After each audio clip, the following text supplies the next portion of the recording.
Welcome to Category 5 Technology TV. Very exciting show planned for you tonight. Robert Capps is going to be here from NuData. We've had him on the show before. He is a genius when it comes to all things data security. And tonight, he's going to be talking to us about a recent security breach, but also looking at how things like biometrics and analytic data based on our behavior can be used as a form of authentication when we're accessing these kinds of systems. Basically, using biometrics and our actual interaction with websites and other systems to protect our data by authenticating as us. Very cool. So we're going to really simplify it and learn all about it tonight with Robert. I'm really looking forward to that. Also, we've got a Rock 64 here. Pine 64 sent us their brand new board. I can't wait to unbox that for you. Stick around.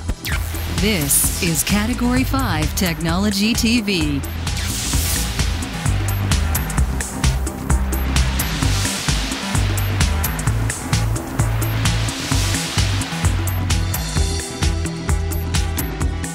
Our live recordings are trusted only to solid-state drives by Kingston Technology. Revive your computer with improved performance and reliability over traditional hard drives with Kingston SSDs. Category 5 TV streams live with Telestream Wirecast and Nimble Streamer. Tune in every week on Roku, Kodi, Plex, and other HLS video players. For local showtimes, visit category5.tv.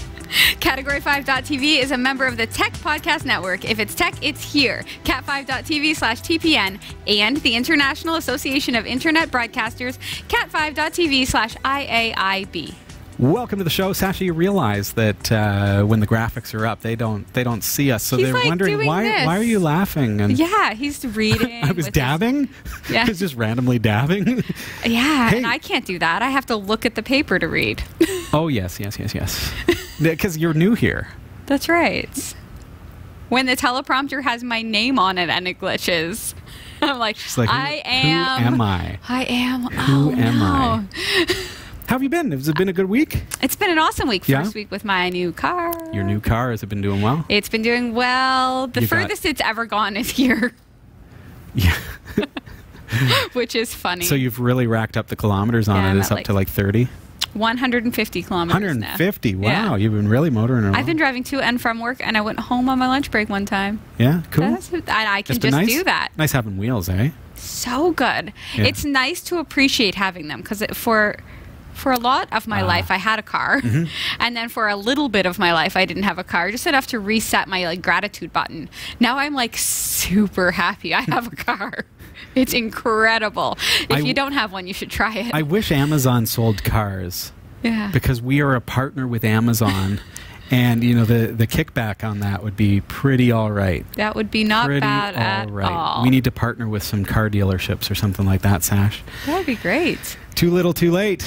Oopsie. Speaking of Amazon, though, and our partner program with them, thank you to everybody who decided to use our partner links at category5.tv during Prime Day. Yes. Prime Day was a load of fun, wasn't it? Yes. Did you get some deals? No. You didn't? No, I'm being so good. No. I am. I bought a car. I know.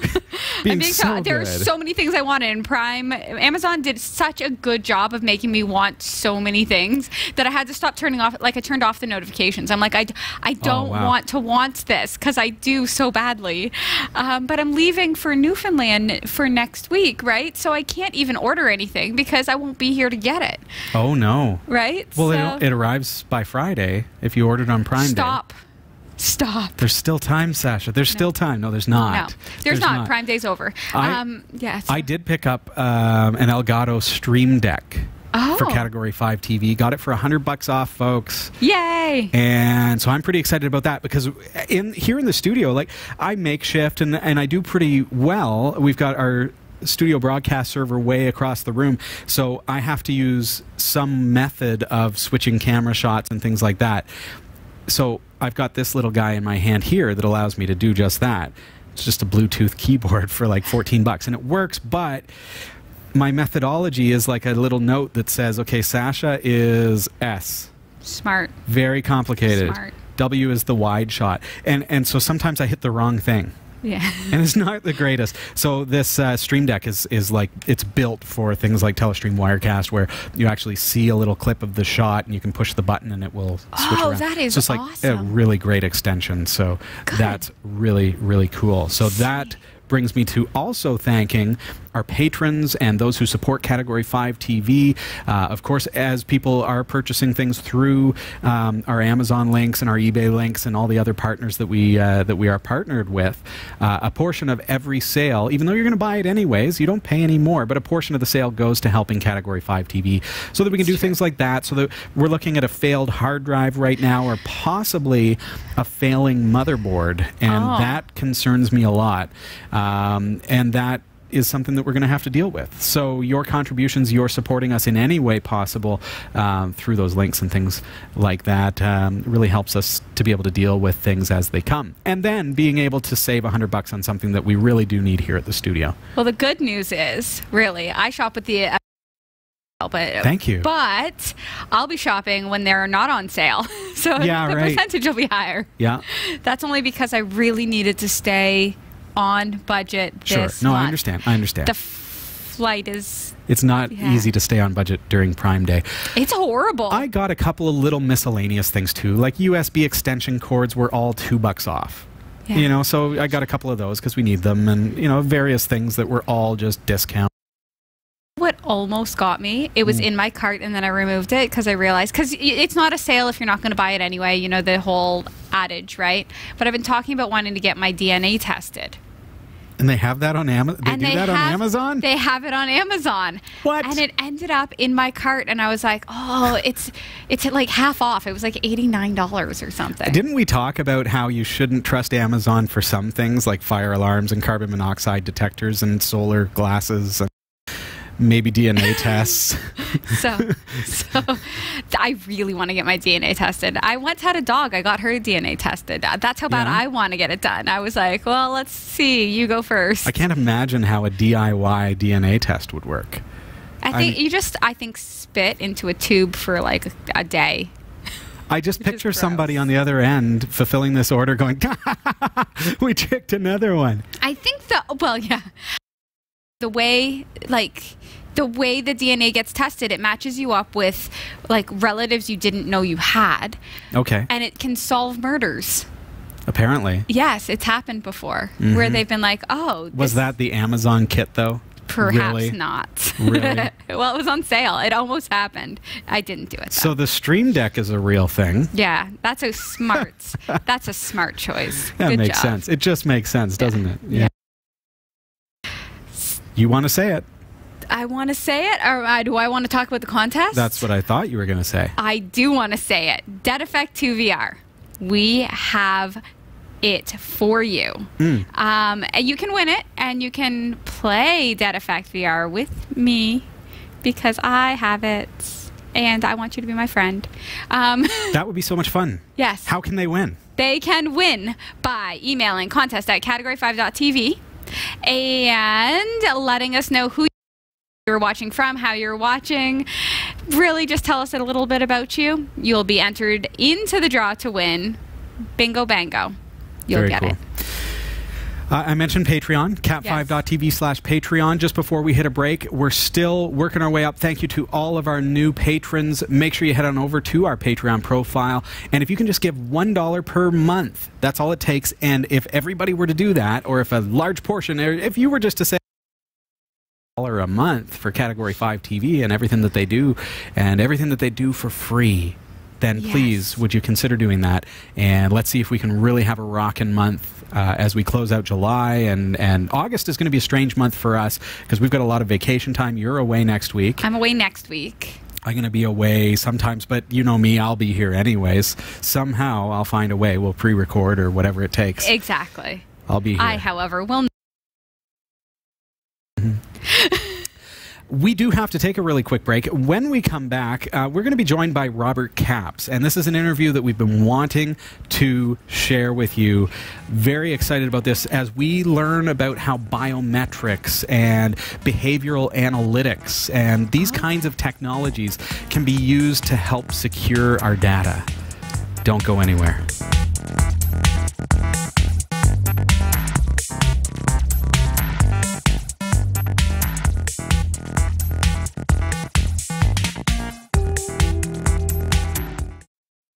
For a limited time, get your hands on limited edition shirts from the Category 5 TV network. These high-quality shirts are manufactured by Teespring, a fundraising website, and your purchase will help support the shows we produce. Get yours today and send us your pictures to be featured on the corresponding show. Visit cat5.tv/shirts to support us and get your official network shirt today. cat5.tv/shirts.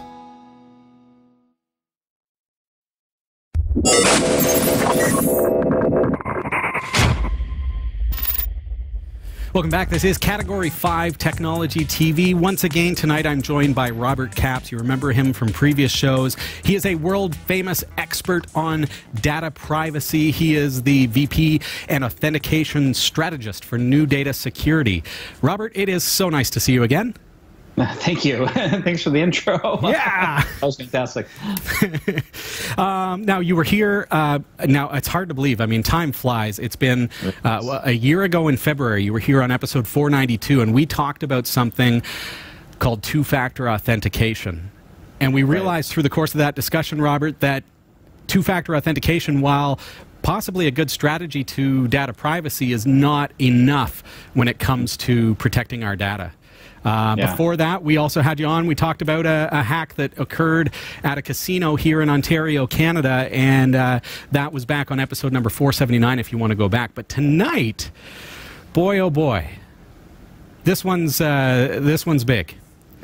I think I should just kind of let you talk a little bit about TimeHop and what has happened at TimeHop just as of... Sure, yeah. So what happened at TimeHop is they've had a data breach.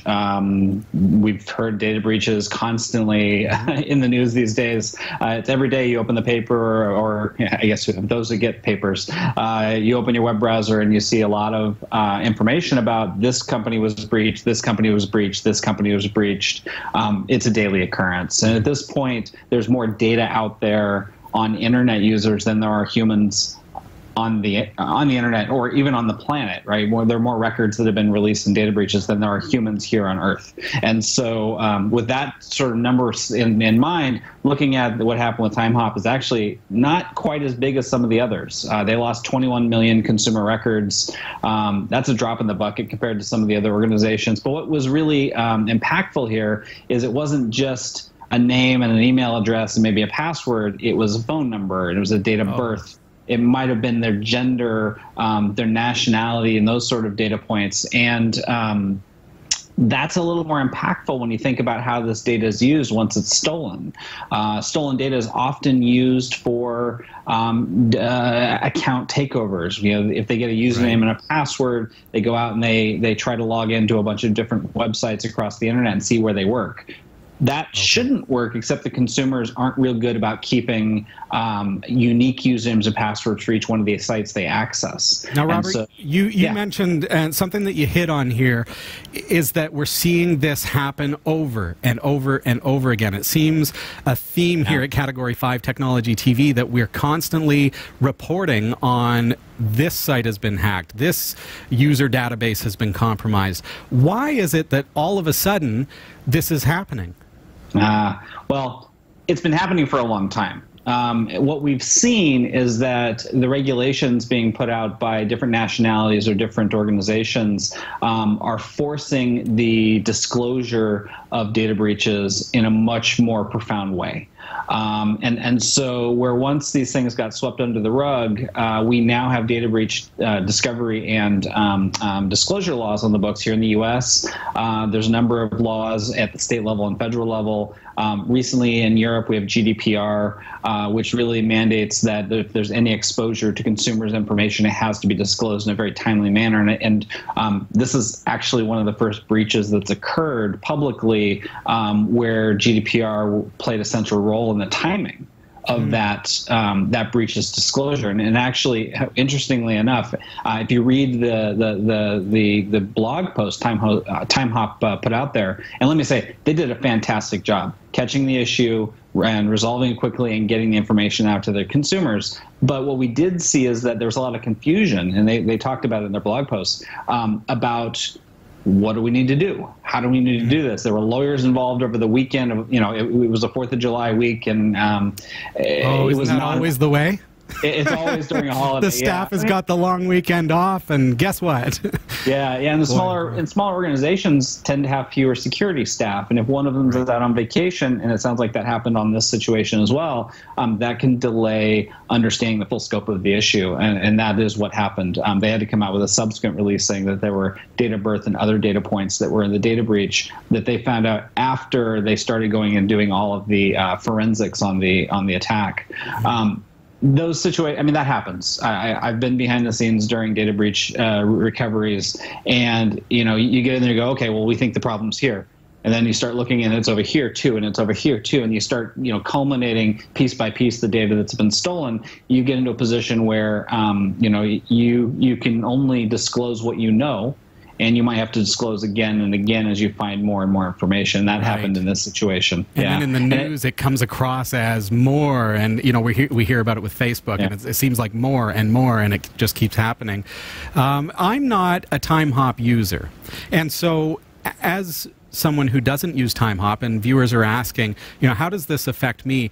I think there are two facets to this type of data breach. One, obviously, we're going to have to talk about, Robert, the impact that this has on TimeHop users.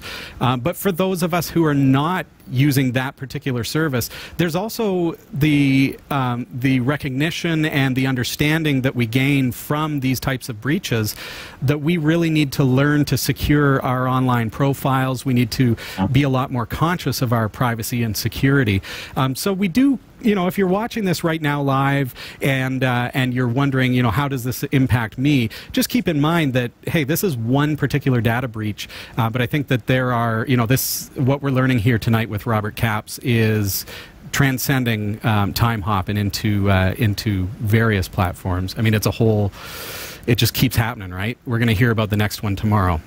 Yeah, and the data that's being stolen is often being intermingled from different data breaches and compared. And what they do is they create deeper and deeper profiles for consumers that can then be used later on for other sorts of attacks, whether that's account takeover, identity theft, or any number of other things like synthetic identity assertions, where we're starting to see people's identities being piecemealed together, different people, there's different socials, date of births, and addresses, things are put together to create a new identity that then is used to try and get credit and eventually open accounts in that new person's name.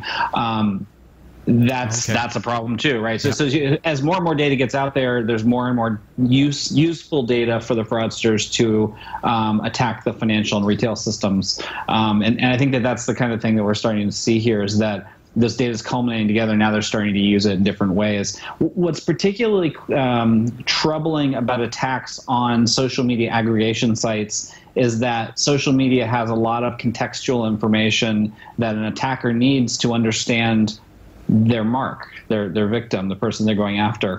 Right. That information, like mother's maiden name, maybe cousin's name, is the color of a car. A lot of that data exists in social media, even if you have that locked down to just you and your friends.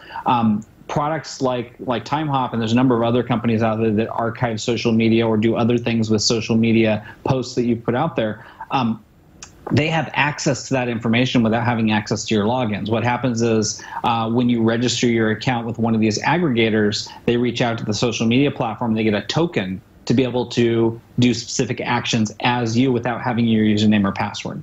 And in this situation with TimeHop, those tokens were stolen, which could have been used for pulling additional data about those consumers down and archiving it. Now, based on the blog post that TimeHop put out there, they've worked with their social media partners to figure out if there was any of that sort of scraping that's occurred. And it doesn't sound like it did. But as you look at some of the security techniques that are being put in place, and privacy blocks are being put in place at social media outlets to keep data within their networks, these are natural next attack points for getting the information that has long been available to these aggregators and these bad guys. So for the users who say, oh, well, my online profiles, it's nothing private, I don't post anything online. You talk about account takeovers. Is this something that I need to be concerned with if I would define myself as one of those people? Cognizant of risk versus concern. Online transactions are still far safer than some types of physical transactions. If you think about the protections you're afforded by using your credit card when you purchase products online, you have almost zero liability and zero risk for those transactions, even if you interact with somebody that maybe wasn't the best merchant. You'll be made whole by your financial institution due to the regulations. At least here in the U.S., other countries, your regulations may vary, but most of North America is pretty much aligned in that respect.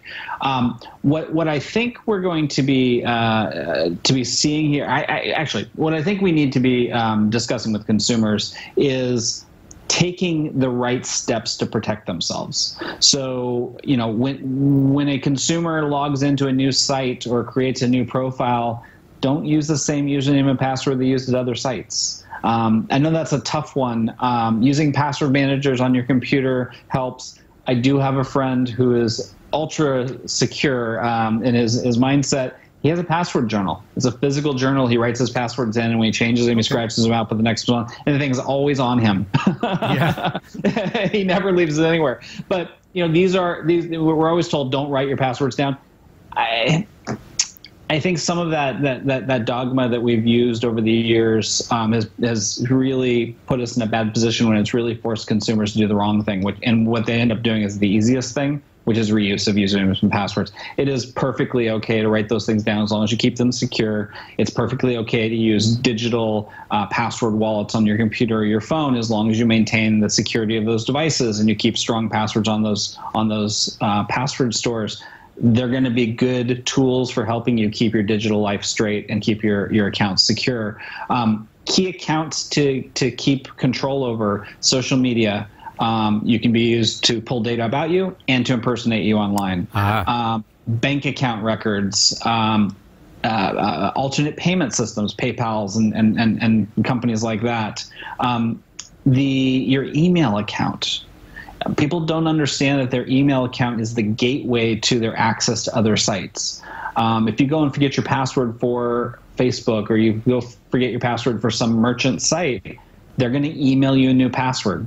And so once your email account has been compromised, it is the gateway to taking over other sites, right. other access to other sites that you may have. When we spoke about two-factor authentication last year, a lot of sites that have two-factor authentication, while it's a great service, they do what? They send your two-factor authentication link by phone or by email even. Yep, and exactly. So, that just, if they have access, if you've used the same password across the platform that was compromised plus your email account, now all of a sudden they've got access to your 2FA as well.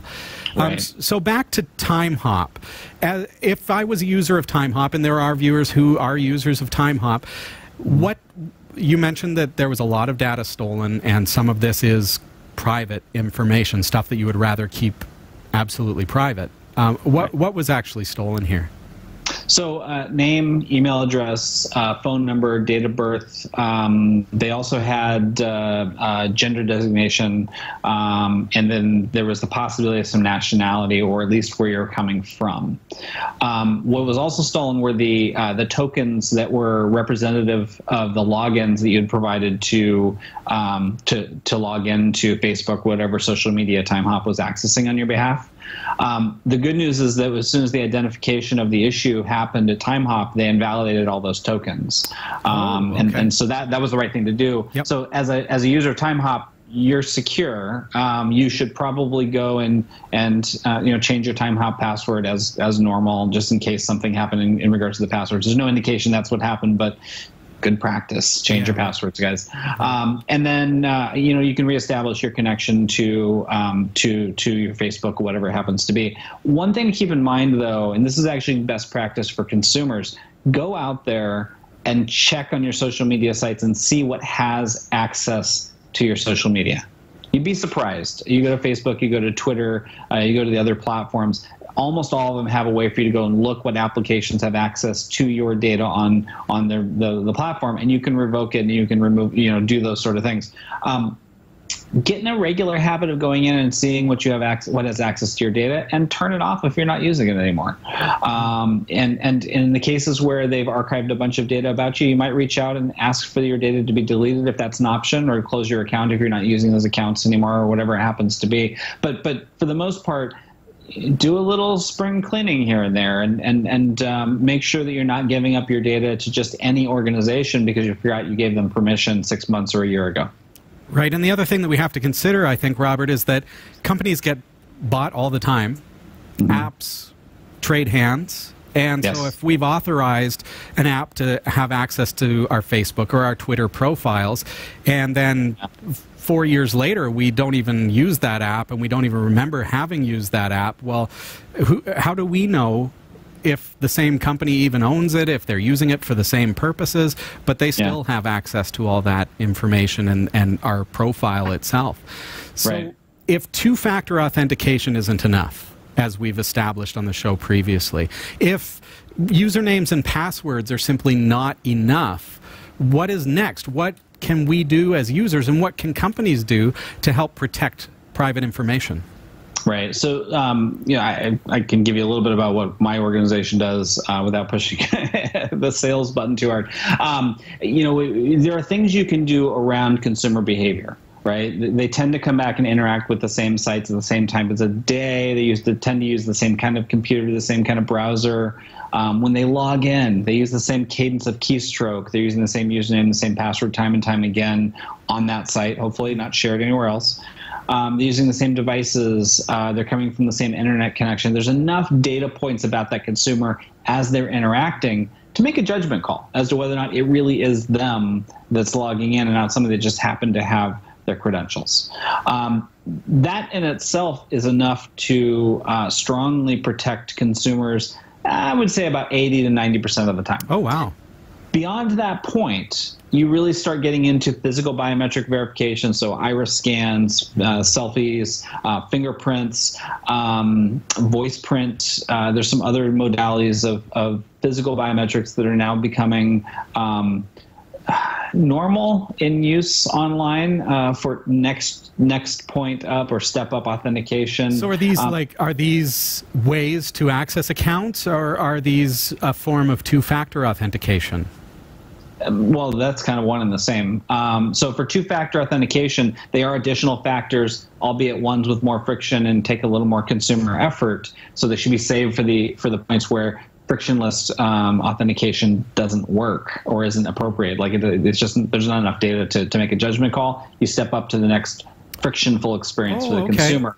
Mm-hmm. Yeah, and then you just keep stepping through the things you have in your toolbox to authenticate users until you can't. Right at that point, you really have to question whether or not you're dealing with the right person. So is this kind of what's coming to mind here for me is the new Google reCAPTCHA, how it uses a kind of an intelligence engine to learn if the interaction that I'm making with a website is human or potentially a robot, and if it isn't quite sure, then it asks me to identify the cars and identify the signs. So are these the kinds of technologies that we should be implementing? I think that there's actually technology that goes beyond that, right? So we've been producing technology that goes beyond putting CAPTCHAs in front of consumers for a long time. CAPTCHAs in front of a consumer is it means something didn't work. Yeah, okay. If you put anything technology-wise like a CAPTCHA in front of a consumer, you've failed to identify them as a human up to that point passively. You should probably go back to your human detection drawing board and figure out how to work that one out. We started off with a smart CAPTCHA back in 2011 or 2012, and very quickly figured out that if you put the CAPTCHA in there, you failed. And if you've identified them passively, you've been able to not put friction in front of the consumer and basically not tip your hand as to how you're managing to identify those consumers versus the bots. That makes your investment technology go a lot further when they can't quite figure out what's going on. But again, from the CAPTCHA perspective, it's cool for them to figure out whether or not you're human, but they've got a long way to go because they keep showing those CAPTCHAs to people. Okay, so biometrics, on the other hand, where I have to identify myself with a thumbprint, or I think about the failure that we've seen in things like facial recognition, being able to open phones by a picture or an audio recording. Are these even going to be, or are they already effective ways of authenticating a user? Well, I wouldn't start there, right? There's there's multiple kinds of biometrics. There's passively collected biometrics, and these are things like keystrokes. These are things like if you're holding a mobile device. I've got one somewhere around here. If you're holding your mobile device and you're using it, you tend to use it at a certain angle in a certain hand, and that information is available through the sensors in the device that allows you to profile how that consumer usually holds the device, right? Because my arm's a certain length, my eyesight is a certain way. I've got the glasses off right now because there's glare on the screen. But when I'm looking at my device without my glasses, it tends to be up here. If I've got my glasses on, it tends to be down here, and I'm comfortably looking at it. There's an angle to that, right? And there's a certain amount of distance between my eye and the device, and as it comes up closer, the angle changes. All those data points can be collected in real time during an interaction, anonymized, of course. They can't say that this is Robert, but they can say that this is the human that normally interacts with this account. And from that perspective, you can strongly identify someone even with physical aspects of their body and how they interact.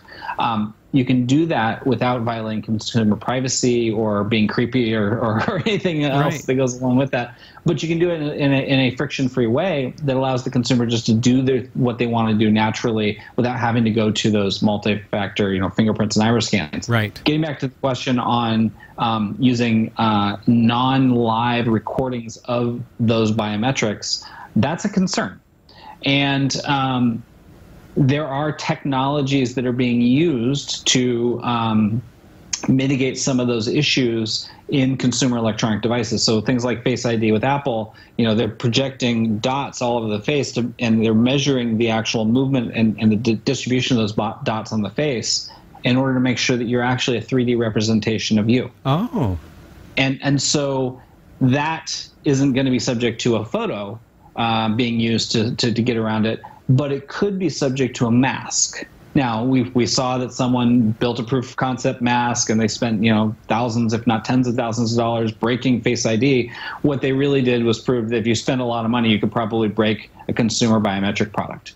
But the cost to do that and the heavy lifting to get it done, you had to get a 3D image of the person's face, and you had to be able to print it with enough fidelity, and had to have somebody's head that was small to fit into it that didn't distort it. That's a lot of ifs in order to actually break those technologies. Now, Madame Tussauds might beg to differ. And that's true. That's true. Yeah. Do I need to be concerned if I was some big executive rep in a company that represents millions of customers and billions of dollars? Do I need to be concerned now with biometric data of things like, and I hate to say it, but like if someone wants to steal that data, do I need to worry that my fingers are going to get stolen, or those kinds of things? Is that going to be something that is a new concern in this world where we use biometric data? Yeah, I mean, the way we're using it right now with consumers is mostly as convenience. It's a convenient mechanism to prove physical activity or physical presence in the transaction. We do have not just anecdotal evidence, but actual evidence of crime gangs abducting people in other countries for exactly that situation you're talking about. Yep. This is not a normal thing. It does not occur on a daily basis. This is not something the average consumer should have to worry about. This is where, tens of millions or hundreds of millions of dollars were at stake, and they needed somebody's fingerprints to do something like that. It's movie theater plots. We don't see those happen in reality that much. That one you spoke of actually does have some actual reality base to it, but it's such a rare, not just a rare, they're abnormal situations. Yeah. All right. So yes, I need to be worried. Well, if you're a multi-trillionaire, then you should have a bodyguard anyway. Which I'm not, but I do think about folks who got in on the Bitcoin game real early and have very real concerns of having their accounts compromised, and those kinds of people have, very real threats that come to them. So this all sounds, as you say, the consumer doesn't really need to be quite as concerned, but it does sound more like these are things that big companies like Amazon or eBay should be implementing. What about us smaller online e-commerce sites? And is there transcendence of these types of services that we can start to use as well? Yeah, so passive biometrics and behavioral analytics are available to small mom and pop web shops. The technology there is as simple as some JavaScript and some additional components that go on the application server, and then some web services calling data around in order to get intelligence and provide you, am I dealing with a human? Am I dealing with the right human? That's accessible to everybody who has a website, and not for a tremendous amount of money. As you get into physical biometrics, you need to have some additional technology built into your native mobile app, which means you have to have a native mobile app. You start getting into the realm of technologies that get a little more expensive or a lot more complicated to deploy. The passive stuff is pretty easy, and it gets you the vast majority of your customers secured in a way that they just weren't prior to deployment of a technology like that. For now, though, most of the large issues, most of the fraud issues that are occurring against the large organizations at scale. And so if you have a small organization starting to have some fraud issues or can't take over issues, putting these sort of technologies we're talking about, the passive biometrics, behavioral analytics products out on their site, will solve for a tremendous number of their issues. That sounds fantastic. Now, you mentioned JavaScript code availability and things like that. Where can I get it? NuData has it. No, and I certainly don't mind. I mean, if that's what you guys are doing, then we need to check out nudatasecurity.com and learn more about the technology that is available to us there. I've been speaking tonight with Robert Capps. He is the VP and authentication strategist for NuData Security. Robert, always a pleasure having you here. Thank you for sharing your knowledge and your expertise, and we look forward to the next time as well. Have a great afternoon. Take care. All right. We've got to take a really quick break. When we come back, we're going to be looking at a brand new single board computer that blows the rest of them out of the water. Don't go anywhere.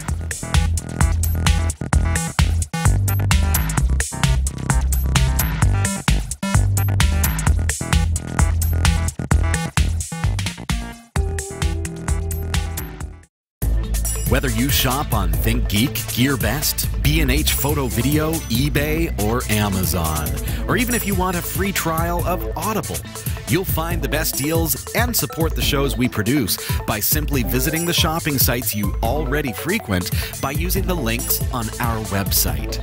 Visit category5.tv/partners for the full and ever-growing list, and help us create more free content like this show. Thank you for shopping with our partners, and thank you for watching.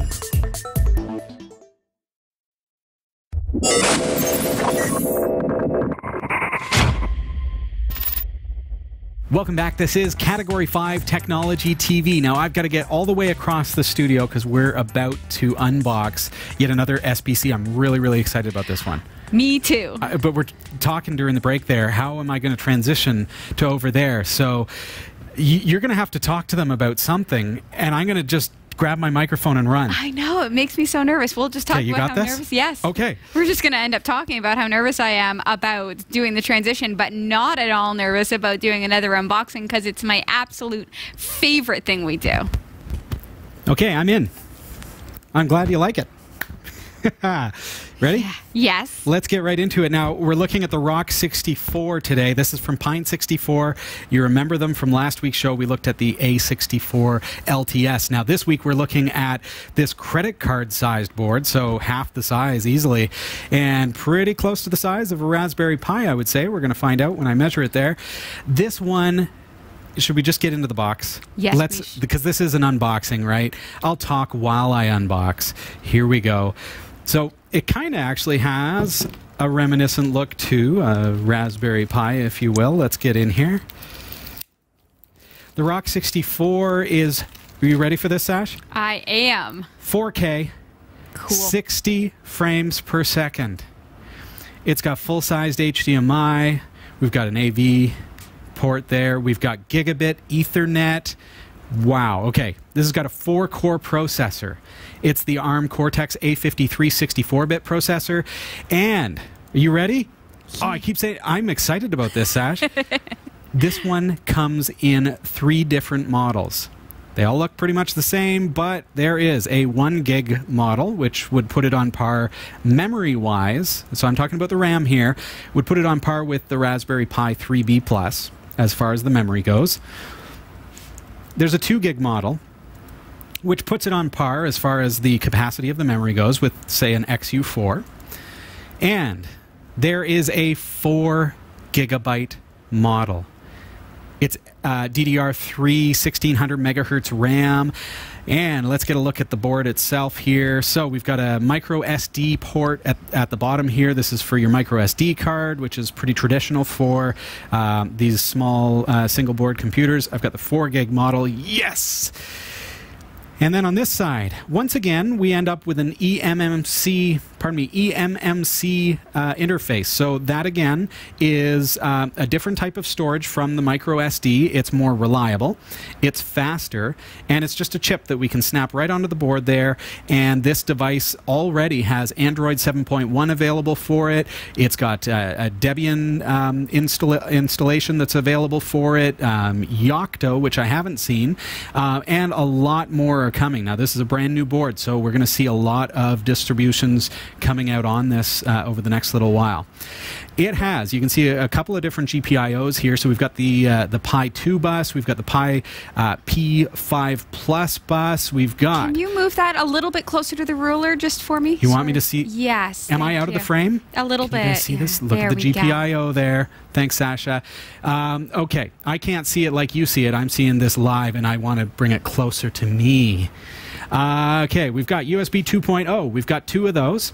We've got one blue one. What do you think the blue stands for? That's a USB 3 port, my friends. I already mentioned gigabit Ethernet.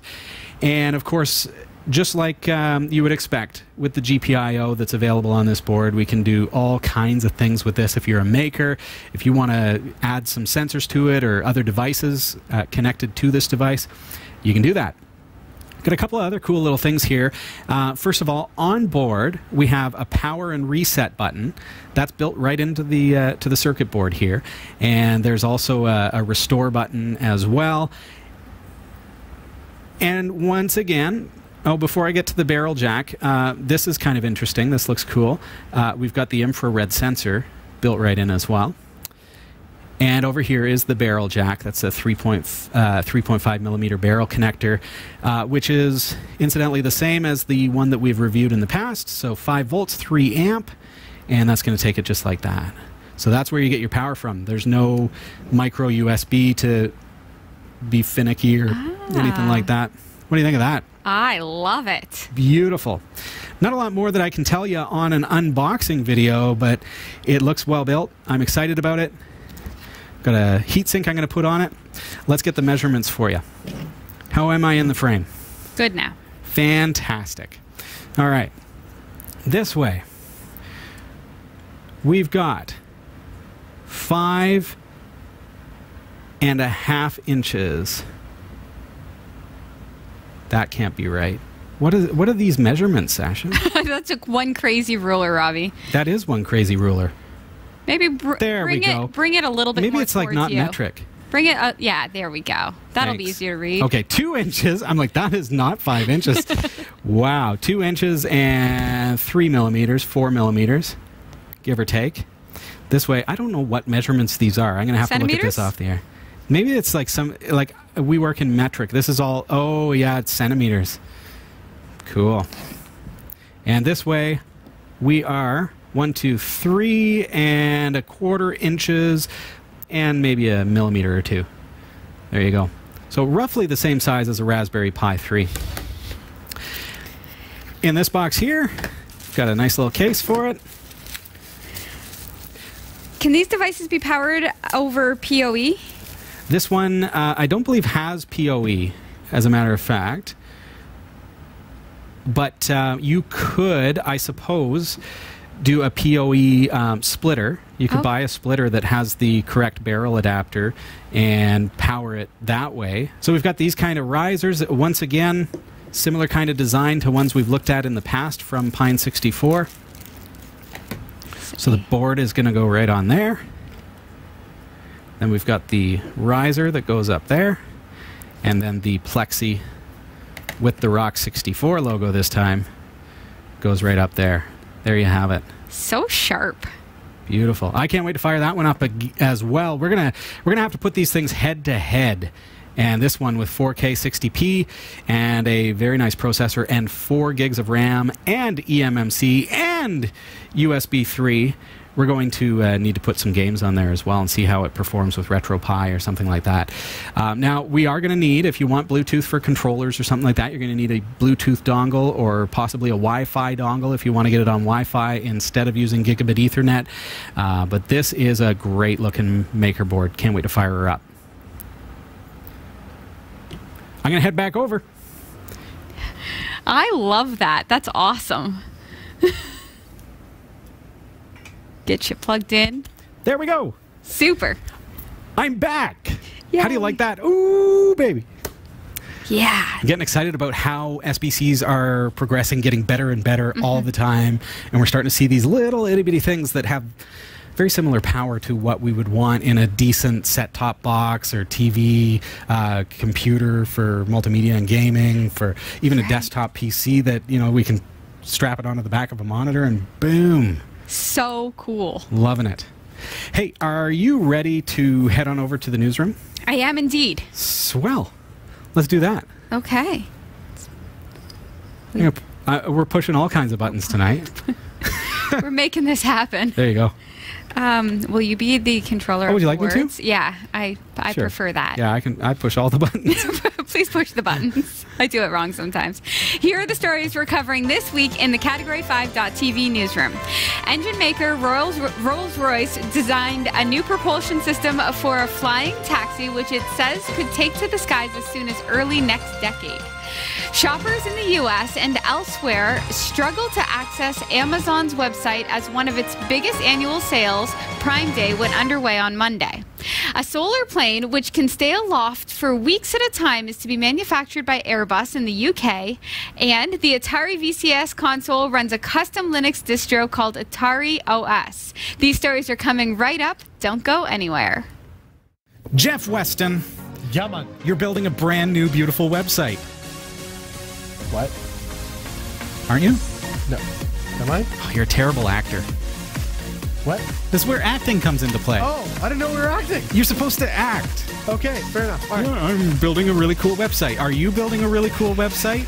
Just because Jeff is confused doesn't mean you have to be. Visit cat5.tv/dreamhost to sign up for unlimited web hosting for your website with unlimited email accounts, MySQL databases, the latest version of PHP, WordPress, and more, and even a free domain name registration. It's less than $6 per month, so sign up today. cat5.tv/dreamhost.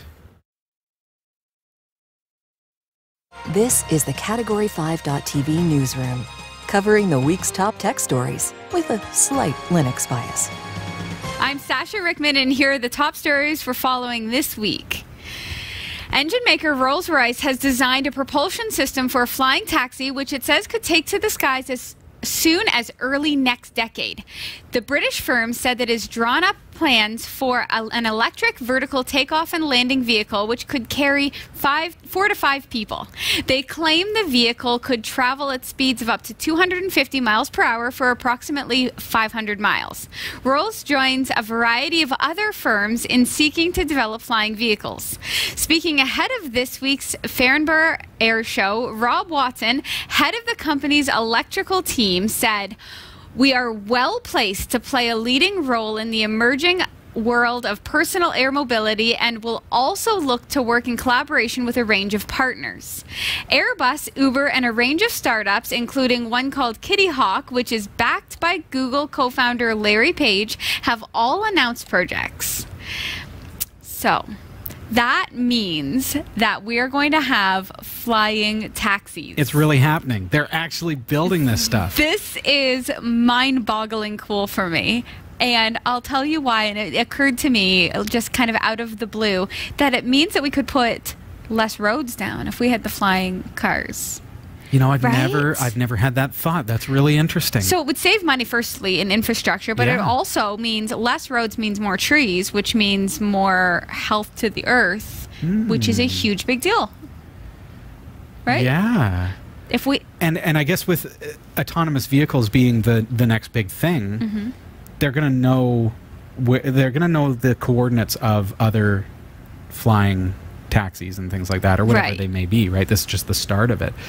I think that, like, thinking of how they've done, for example, drone demonstrations where they operate like a hive mind, and I think Right. about implementing that kind of technology into autonomous vehicles, and now flying autonomous vehicles, Right. that allows them to know their positioning amidst other ones. Right. So you're right, you don't need roads, but well, then how do they avoid crashing? Well, then you think about this autonomous yeah. ability to know the position of other vehicles, Yeah. I mean, emergency vehicles, able to It- get where they need to go fast. exactly. Like, it really would be great on so many levels. I love it. And early next decade, that's soon. I know that just means the start. It's not going to be common yet, but I feel Sure. like at some point they'll be able to scale back a lot of the construction work and a lot of the road work, and they'll be able to really start implementing some more things. I mean, if they did need to do a roadway, then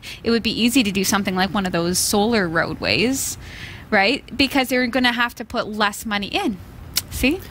It's good. Yeah, absolutely. I think it's a neat time too, because like we talk about this and it seems like, okay, this is far-fetched sci-fi. No, we actually have the technology to do this now. Yeah. It could happen, and it's not just something out of someone's imagination. Somehow it seems very, very plausible to me. Like, it seems like it's going to happen. And it seems that way to Rolls-Royce as well. That's what they're doing. Yeah, exactly. So if they're doing it, it's at least at some level is going to happen over the next little while. I am going to buy one. Are you? One You just day. got a car. Right. You're but not already thinking about getting a flying car. Well, my next car will be a flying car. There you go. It seems even Amazon can't quite handle its own success. Shoppers in the US and elsewhere struggle to access Amazon's website as one of its biggest annual sales, Prime Day, went underway Monday. Many frustrated users took to social media to report the e-commerce platform had crashed and was showing them only an error message that read, "Sorry, something went wrong on our end." The issues were centered on the US but affected users up here in Canada and overseas too. Downdetector.com, which tracks outages, said the problems began shortly after the sale kicked off at 3 p.m. in the US. In a tweet, Amazon said it was working to resolve the issues. Remarkably, users even reported experiencing problems with Amazon's video streaming services and its virtual assistant, Alexa, during the first few hours of the sale as well. Amazon launched Prime Day in 2015, and by 2017, it was the second biggest shopping day, topped only by Cyber Monday. Some warned the glitches could make it hard to achieve the expected numbers. Global Data Retail Managing Director Neil Saunders said at the time the outage is especially problematic as many of Amazon's Prime deals are promoted for a set window of time, something that could cause a great deal of frustration for potential customers. Prime Day ran for 36 hours and this year saw the largest number of people hitting the site all at once in the history of the sale. It really is amazing, isn't it? Yeah. So the sale was so well marketed this year. I don't remember ever getting as much communication from Amazon as I did. And so is it just me, or is their AI getting so good that it figures out what we want? right. And you can say that's creepy, but it's actually really good. Like, I got a really great deal on a device for the studio that I think is going to make a huge difference here. Yeah. I know that they know me well, and I had to stay away from it because I'm really trying to stay on budget, but I was excited Day more this year than I ever have been, even knowing I wasn't buying anything, because they really kept reminding me it was coming. They kept sending me pictures and links of things, and I was Can't escape it, Sasha. I know. So I definitely understand why they saw such high numbers and why interest. Like immediately, the numbers probably caused the servers to, I don't know. Part of the reason that they have these timed deals is to space out the usage. Right. Because if they have, you know, a certain kitchen deal and a certain electronics deal and a certain clothing deal happening right now, and then an hour later, a different electronics deal and a different clothing deal, so that you don't have the same, like, everybody going there all at once as you do on like Black Friday or something like that at a retail store. Right. Because then it's all gone, right? So they tried to space things out. There were so many people shopping. It's just unbelievable. I haven't even seen the numbers yet, but we know that if their infrastructure itself was affected, then that's got to be massive. Right. Well, I can imagine next year's going to be bigger than this year. And I imagine because they're very smart and they really want to focus on experience, this won't be a problem next year. You think so? I think the think technology will be there. Yeah. Amazon has an amazing cloud infrastructure. I mean, they sell their cloud infrastructure to other services. So to think that those services were quite possibly, I mean, people were reporting that some of these services were affected by Prime Day. So their own infrastructure of CDNs and whatever else, and virtualized servers and things like that, are affected as well.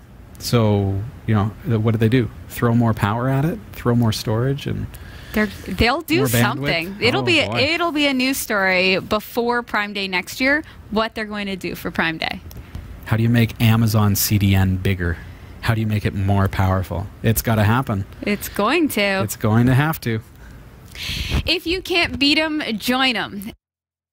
Folks claim that they will no longer be building an internet-toting drone may have been in the wording. They're working with Airbus, and Airbus will build it. Facebook recently retired Project Aquila, and it turns out that they've been collaborating with Airbus. According to Jana Rosenman, head of unmanned aerial systems at Airbus, the two companies have a joint goal to try and bring internet connectivity to connect the unconnected. The unmanned craft flies high in the atmosphere to avoid commercial air traffic. Known as the Zephyr, its remote sensing potential has already seen the UK MOD invest, but Airbus also hopes to develop the craft as a communication platform. Powered by solar energy during the day and solar charged batteries by night, the Zephyr holds the absolute endurance record for unrefueled aeroplanes: 336 hours, 22 minutes, and 8 seconds in the air. The latest model, the Zephyr S, is currently aloft above the skies of Arizona in the U.S., where Airbus aims to fly 30 days, breaking the vehicle's own 14-day record set in 2010. The Zephyr will immediately begin industrial production in Farnborough following several years of testing. Its inauguration was announced at the 2018 Farnborough Air Show. It seems like a theme here that we're, you know. Yeah. Now, this is huge and great, because I'll tell you, when we found out that Facebook wasn't going to be doing I was worried a little bit about Project Loon, which sounds weird, but I thought to myself, well, now there's no competition, right? Project Loon does a really great job with their balloons, and they have really helped out, but I want there to be a lot of fair competition. Sure, exactly. I mean, these are all big dogs, right? But there's got to be more than just one player in the atmosphere, for sure. Exactly. So this is great. The way that they did kind of announce that they were shutting down Aquila, it made it sound like it was over. It was done. It was not happening. And then you see this new project, and it looks identical practically. Yeah. The drones look the same, these solar-powered planes. So it's almost as if, they've just known all along that this is the way they were going to go, and they were helping with development. Yeah, they knew. With our emotions. Yeah. And for those of you who are not aware of the kinds of things that are happening surrounding these types of projects, what they're trying to do and what they are achieving, and you mentioned Project Loon, and they have achieved, is putting aerial systems up in the sky that can deliver internet at places where internet is not available. So think about if a hurricane goes through, or a tsunami, or something additional infrastructure. Right. So now, that you've got the inability to have access to the internet, which these days is our communication. When our internet went down here at the studio, I also, incidentally, had no phone, because my phone is also voice over IP. Right. You called me today. That's true. And how did you call me? Over the internet. Through the internet. My That's phone true. rang, and it was Sasha over the internet giving me a call. So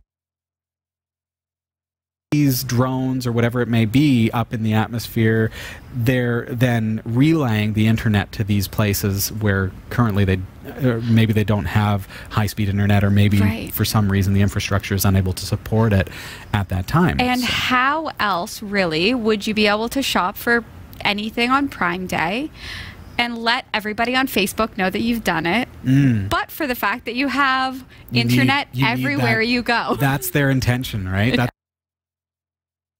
to be ready for next Prime Day. See, there we go. Yeah. The Atari VCS console runs a custom Linux distro called Atari OS. If you backed the successful Atari VCS crowdfunding campaign last month, you might be pleased to hear that you're going to get more bang for your buck. Following criticism of its mediocre internal makeup, the Atari VCS console will now ship with 8 gigabytes of RAM by default in the games.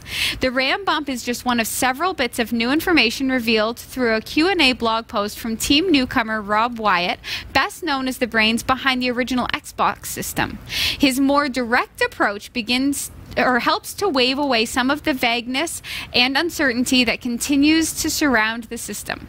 With close to $3 million raised in its Indiegogo campaign, the Atari VCS is now entering the difficult part, delivering a vile rebuffs to journalists, the central cell of a Linux games console backed by decades worth of gaming heritage remains both unique and compelling. As previously announced, the Atari VCS will run a custom Linux-based OS and will provide the ability for users to install a regular Linux distro on the machine. Wyatt expands on this capability further in his Q&A, explaining, "Our core architecture consists of the Atari Secure Hypervisor, and a heavily external storage device is checked, and if a bootable device is found, the other OS on that device is loaded instead. We don't have a typical OS loader like U-Boot or Grub, and because the CPU is already in 64-bit protected mode from our boot code, the other OS will need its typical startup code changing." Although Wyatt stresses that the changes are minimal, the company looks like a retro gaming console from Atari. It looks like a 2600 or something like that. This is going to play to the nostalgia in all of us. But it's a 64-bit gaming machine with 8 gigs of RAM. Huge! Like, that puts it, I believe, if I'm not mistaken, the PS3 was like nowhere near that. The PS4 is 8 gigs of RAM, and this is a different OS. Right. So if indie developers want to create their own games, create their own distribution for it, we're going to be able to see, like, they're developing it specifically so that that can be done. That's a really cool idea that they've given a nod to, indie game developers. Open source. Linux. We'll send us that one. Would be good. Please hey, Atari. do. Hi, Atari. Dear Atari, we love you, and we have ever since the 2600. It's true. Please send us a VCS. We will talk. We'll unbox it. We'll unbox it. We'll caress it. We'll do like a 3-show series on it or more. It'll be great. Do it, please. Our address is below. Oh, awesome. big thanks to Roy W. Nash and our community of viewers for submitting stories to us this week. Thanks for watching the Category 5.tv newsroom. Don't forget to like and subscribe for all your tech news with a slight Linux bias. And for more free content, be sure to check out our website. From the Category 5.tv newsroom, I'm Sasha Rickman. Thanks, Sasha. I'm Robbie Ferguson, and it's been a blast having you here this week. Please make sure you comment below. If you're watching on YouTube, give us a thumbs up. Subscribe to the videos that we produce here at Category 5 TV by subscribing to our channel, and you'll get the notifications every time we go live. Yes. It's a lot of fun, so you can join us live and be here with us. And if you're watching, wherever you're watching, if you're watching on cable TV or Roku, Kodi, Plex, you can head on over to our website, category5.tv, and comment on the video. This has been episode number 565. We look forward to seeing you next week. Yes. Except for me. I'll see you in 2 weeks. Oh, yeah, you're away. She's away. I'm away. I'll be here. I'll be here. You'll be here. I'll see you then.